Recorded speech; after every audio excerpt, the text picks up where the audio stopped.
I looked on Google News how often the word illegal immigrant was used, and then what context was it being used in.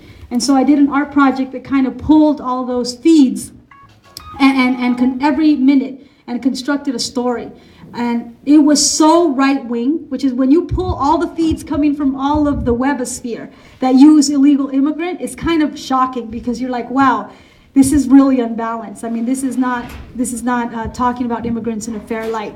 And so I interviewed immigrants and put their voice in the center. And I asked them, how do you feel when you get called an illegal immigrant? And, you know, they just went off. They were talking about how little they get paid, how much they work, they don't get benefits, they don't have the right to unionize. So kind of, you know, using technology as a way to tell our stories. In honor of International Women's Day, I really want to say that I consider myself part of a long line of Chicana Latina organizers, and especially in you know, the United States, where you have up until the last kind of 40 to 50 years, you still had schools that had, actually more like 60 years, that were segregated also for Mexicans, you know, and you have struggles like the UFW. You have struggles kind of where to this day a lot of Mexicans are fighting for things that happened 40, 50 years ago as a result of discrimination and like laws similar to Jim Crow.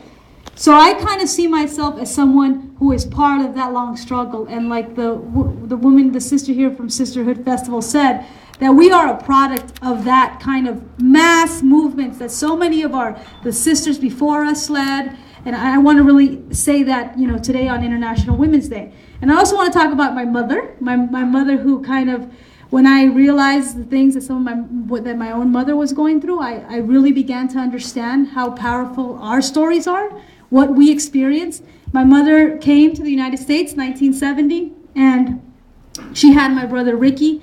And she didn't speak any English. She didn't have a place to live. She wasn't married. She was just kind of, you know, she had just arrived. And that day when my brother was born, they had her kind of sign some stuff. And before you knew it, my brother was adopted out.